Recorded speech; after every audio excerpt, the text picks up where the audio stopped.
Halo guys, selamat datang di podcast kita hari ini. Saya Yovani Putri Marani. Di sini saya akan membahas topik yang cukup menarik, yaitu mantan pengguna narkoba perempuan yang sekarang menjadi paralegal. Penggunaan narkoba pada perempuan lebih cepat terkena efek buruk daripada laki-laki karena perbedaan biologis dan cara tubuh mereka untuk menyerap zat-zat narkotika tersebut. Namun bukan berarti mantan pengguna narkoba itu tidak bisa melanjutkan karir dan hidupnya. Sekarang saya akan menghadirkan Kak Ira Hapsari yang dulunya mantan pengguna narkoba yang sekarang menjadi paralegal. Kok bisa sih? Mari kita simak penjelasannya langsung dari Kak Ira Hapsari. Di sini ada Kak Ira Hapsari, Iya, ya, yang sekarang menjadi paralegal. Boleh dijelasin nggak Kak, apa sih itu paralegal? saya Ira dari Forum Akar Rumput Indonesia.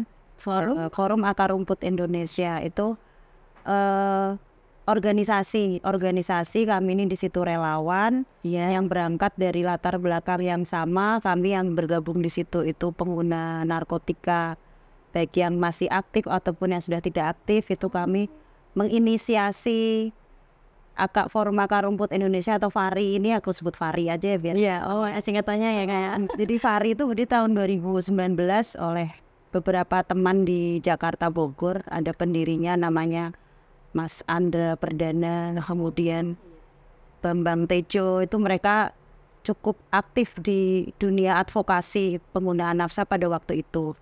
Terus sampai sekarang, sampai saat ini udah berjalan hampir 5 tahun sejak dimulainya. Iya. Kan memang kami ini organisasi, bukan organisasi yang ada fundingnya, ada pendanaannya, atau memang organisasi ada legalitas ada, tapi tidak secara untuk mencari funding atau mencari pendanaan itu tidak. Jadinya memang kami juga berlatar belakang, ada yang masih bekerja di NGO, ada yang masih aktif bekerja di advokasi narkotika, kemudian dari teman-teman dari media juga ada, kemudian dari jurnalistik, dari hukum yang memang pakar hukum, pakar hukum FARI. Mereka ada lawyer, kemudian ada teman dari basicnya LBH Dari berbagai bidang. dari berbagai bidang. Dan paralegal itu kan memang sesungguhnya ya seperti itu. Jadi kita memang tugasnya seperti apa ya, kewajibannya, tanggung jawabnya itu adalah membantu sesama kita, basicnya kan sama nih pengguna narkotika. Ketika menghadapi masalah hukum, kan tidak bisa langsung ke misalnya ke pengacara, atau biasanya itu kan keluarga tidak tahu ini harus kemana, kan penggunanya sendiri nih ketika tertangkap itu masih banyak yang tidak tahu hak-haknya secara hukum. Nah, tugasnya paralegal itu di situ. Jadi kami belajar soal hukum, belajar soal undang-undang narkotika, belajar soal hak-hak ketika warga negara itu ditangkap. Itu untuk saling membantu. Jadi nggak mungkin yang namanya pengguna narkotika, adiksi, itu kan penyakit kambuhan. Ya, Jadi kalau di WHO sendiri, bahkan mungkin teman-teman yang di kesehatan ya, itu akan menemukan bahwa WHO sendiri menyatakan kalau brain disease kan, pengguna narkotika itu brain disease. Jadi secara penyakit adiksi itu adalah penyakit yang memang harus ditangani secara kesehatan. Tapi di Indonesia ini kan penanganannya lebih pendekatannya ke arah hukum. Jadi meskipun mau pengguna itu gak ada bedanya, pengguna sama pengedar itu ketika ditangkap berhadapan dengan hukum itu tidak ada bedanya gitu. Perlakuan hukumnya tidak ada bedanya. Nah di situ teman-teman paralegal itu berdiri untuk mendampingi keluarga, mendampingi penggunanya itu sendiri ketika bukan nggak mungkin nih kan kita nggak bisa bilang kalau di pengguna itu ini sembuh total, nggak akan pakai lagi. Jadi kita hanya bisa ketika saya bersih hari ini, apa yang bisa saya lakukan buat membantu teman-teman yang memang lagi terkena masalah. Jadi landasannya sih itu dari teman-teman FARI itu sendiri berdiri. Oh, jadi dulu tuh di Jakarta ya Kak awalnya. Terus sekarang di Semarang sudah ada atau gimana? Kebetulan di FARI itu kan anggotanya ada di 8 kota provinsi. Kota kabupaten yang meliputi itu provinsi-provinsi ya. Jadi kebetulan di Jawa Tengah itu ada saya, Mas Ruben, yang terbaru ini baru Abdi juga ada. Jadi ada 3 orang lah di Jawa Tengah itu.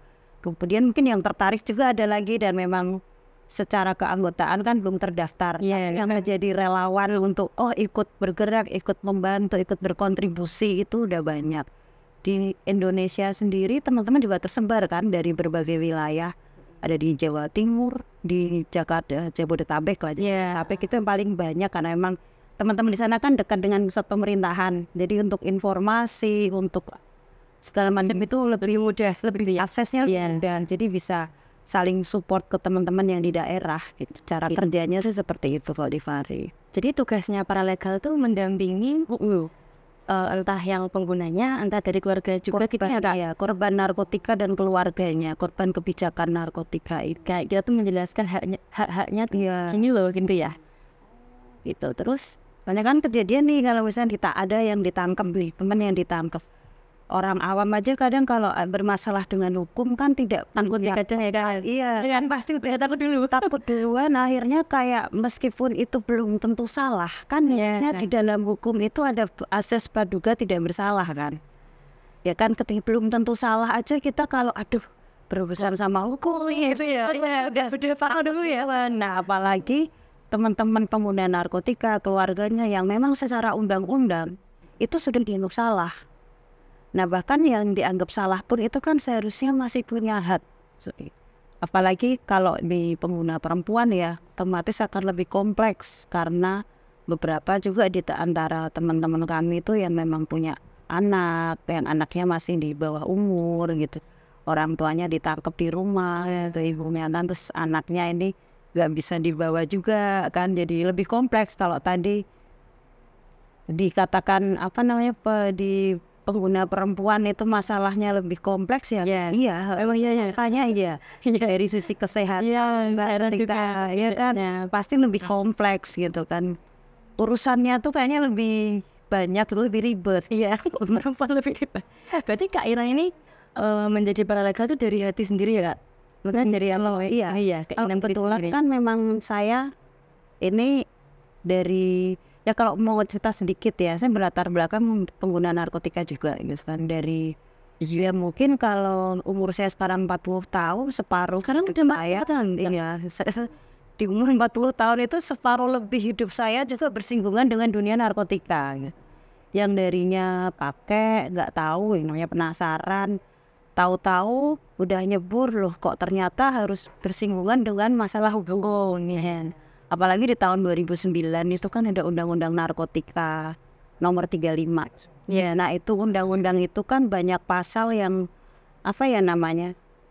kayak ambigu jadi kayak di dua sisi nih jadi di situ makanya kan beberapa waktu lalu kayaknya ada yang uji materi undang-undang narkotika dan itu sayangnya juga belum berhasil karena di situ undang-undang itu dibilang semakin mengkriminalisasi pengguna narkotika.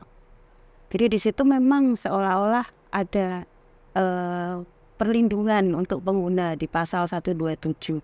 Tapi kenyataannya selama berjalannya waktu sepanjang pengalaman saya jadi paralegal aja nih pasal 127 itu jarang sekali masuk keluar dengan cuma-cuma meskipun si penggunanya yang bermasalah dengan hukum ini berhak. Pasal 127 ini dicantumkan. Itu pun arahnya ke situ itu kayak perjalanannya itu harus melewati banyak oknum kan di sini yang memanfaatkan situasi dari itu penangkapan dari kasus narkotika lah. Berarti penerapan undang-undang itu tuh masih terbilang belum cukup baik ya Kak kalau dari Kakak yang paralegal? Bukan belum cukup, mungkin maksudnya bikin undang-undang udah baik kan ya. Tapi penerapannya benar penerapannya itu kayak tidak maksimal gitu. Jadi memang belum menyentuh sama sekali ke teman-teman yang masih aktif bersinggungan dengan hukum dalam penggunaan narkotika. Saya kan sebagai orang awam ya Kak. Nah, saya mau minta pendapat Kakak kalau kita sebagai orang awam yang mungkin melihat orang yang kita kenal itu menggunakan narkoba itu hal apa yang harus kita lakukan Kak? Kalau memang itu orang terdekat kita biasanya disarankan aja sih untuk menghubungi profesional gitu kan karena di negara kita ini kan sebenarnya sudah menyediakan beberapa layanan profesional untuk menangani pengguna narkotika, pecandu narkotika. Cuman balik lagi memang tidak maksimal gitu karena ya itu tadi mungkin yang bisa dilakukan cara untuk teman-teman yang memang tidak punya latar belakang penggunaan narkotika, banyak baca, banyak belajar aja gitu, banyak maksudnya ini hubungannya sama apa ya, paling nggak kan bisa ngasih tahu kamu pakai tahu resikonya nggak gitu, hanya resikonya. Tapi kan kadang kita takut ya Kak kalau mau kayak gitu Karena itu ya kalau misalnya teman dekat gitu kan dia ngomong, kita kan yang temen deketnya itu kan yang paling tahu gimana sih cara ngomong, timingnya apa nih ngomong gitu, dan hanya dia lagi aktif-aktifnya, lagi seneng-senengnya, makanya itu udah pasti ngapain sih cerewet banget nih kan. Tapi pasti tahu nih, kita pasti tahu sebagai temennya tuh tahu, oh ini kayaknya lagi bisa diajak ngomong nih gitu kan. Kalau emang udah tahu resikonya ya dikasih, misalnya kan ada informasi kayak gini nih, kalau resikonya ingin minimal tuh sebagai temennya atau keluarganya itu siap ketika resikonya penggunaan narkotika itu kan bersinggungan dengan masalah hukum, ditangkap kan. Jadi setidaknya juga di sekelilingnya juga kalau sudah tahu informasi ketika ditangkap, ini berarti aku harus menghubungi siapa ya enggak sih, misalnya kebetulan kita saling kenal nih, iya nih aku ada teman-teman di Fari nih, coba aku bisa tanya-tanya, setidaknya tuh bisa meringankan sedikit apa yang mereka pikirkan ya Kak ya, paling nggak tuh tahu mau menghubungi ke siapa gitu. Atau misalnya aku butuh rehab nih, bisa nih misalnya, ya pernah dengar info soal rehabilitasi nih. Soalnya kalau emang apa ya kayak gitu kan, kalau belum kepentok masalah kadang kita juga nggak tahu nih mau ngapain, atau kepentok masalah juga kemana nih, lebih banyak bingungnya gitu. Jadi Kakak tuh bukan hanya di bidang hukum ya Kak, tapi mungkin lebih luas lagi ya, mendampingi secara luas ya. Misalnya mungkin butuh direhab ya mungkin kita bisa bantu. Kan kita juga sebenarnya nih kalau di paralegal kan fungsinya berjejaring. Jadi emang kita bukan, banyak loh yang di paralegal itu yang tidak punya latar belakang sekolah hukum. Tapi kan memang sebagai paralegal memang kalau misalnya ada pelatihan gitu kita belajar bareng-bareng nih. Bahkan saya, teman-teman saya yang sudah lama itu kadang ada kasus baru nih, kita belajar lagi nih. Secara hukum ini kayak gini ya, atau ada undang-undang, atau ada SEMA, Perpu atau apa tuh namanya, kayak keputusan daerah. Itu kita belajar lagi, saling tanya, diskusi. Kalau ada urusannya sama hukum, kita pasti tanya ke jaringan kita yang memang mereka ingin ahli di bidang hukum. Untuk misalnya masalah kesehatan, kayak teman-teman misalnya yang hamil, perempuan, ketangkep gitu kan, nanti kita akan ngeling tanya-tanya ke yang teman-teman di bidang kesehatan juga. Kan banyak juga efeknya juga ke karena NGO kesehatan yang menangani pengguna, menangani perempuan itu kan juga ada, atau mengalami kekerasan ketika penangkapan, itu kita kan berjejaring juga dengan elemen-elemen yang lain. Jadi paralegal itu tugasnya sangat banyak ya Kak, nggak cuma di hukum tapi juga mendampingi secara minimal ngerti sedikit aja kita udah berguna kok.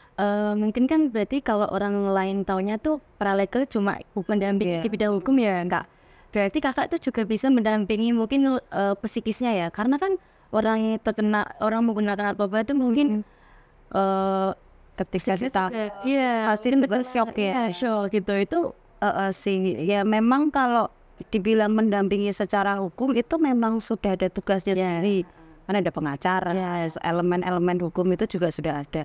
Memang lebih ke sebenarnya manfaatnya paralegal itu memang yang saya rasakan pribadi, terus kemudian mungkin dari testimoni keluarga sama teman-teman yang mengalami kasus hukum itu memang lebih ke support psikologisnya.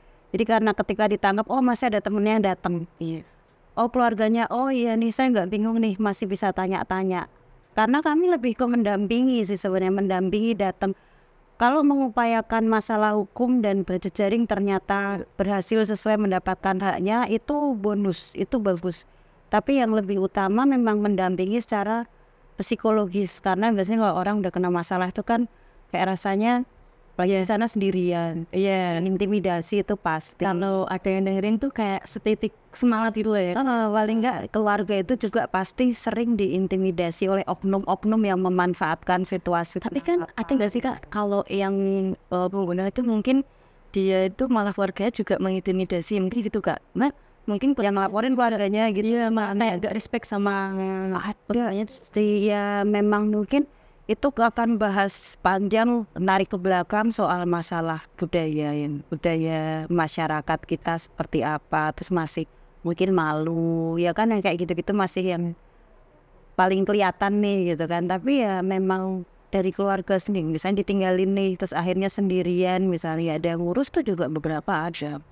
Kebetulan kemarin, ini kan Fari yang di Semarang nih, aku, Mas Ruben sama Abdi, tim kami itu kan yang di Semarang kemarin mulai bulan bulan puasa itu ada teman-teman kita yang Tahun ini ya Kak? tahun ini kita tuh nanganin 6-7 sama kemarin banget, barusan kemarin banget itu baru 7 bulan kan, artinya 7 bulan kasus pengguna yang ditangkap yang bermasalah dengan hukum. Dan itu akhirnya sebenarnya kalau paralegal sih nggak kerja itu nggak apa-apa.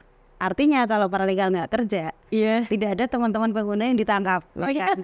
Ketika kita ada kegiatan, ada kegiatan nih ke sana kemarin ngurus ke Polda, ke Polres misalnya, nemuin lawyer, nemuin keluarga. Itu kan artinya ada saudara kita sesama pengguna yang bermasalah dengan hukum gitu ditangkap. Itu sih sebenarnya tadi emang poinnya di paralegal tuh lebih pendampingan psikologis itu yang paling bisa dilakukan oleh siapa saja sebenarnya. Karena kalau pendampingan hukum tapi nggak sendiri sama orang bisa melakukan mau punya waktu mau itu kan memang butuh itu ya, namanya juga kerelawanan gitu dari ya. Tapi ya ini sih harapannya sih makin banyak yang peduli dan mau untuk saling membantu aja. Oke, makasih ya Kak. Oke teman-teman, jadi kita tadi udah menyimak penjelasan dari Kak Ira Hapsari, lika-liku dulu yang pernah menggunakan, sekarang menjadi paralegal, dan kita juga udah mengetahui paralegal itu apa sih. Ternyata paralegal itu tidak hanya mendampingi dari sisi hukum, tapi juga dari sisi psikologis juga, karena orang yang mungkin menggunakan narkoba itu butuh dampingan psikologis.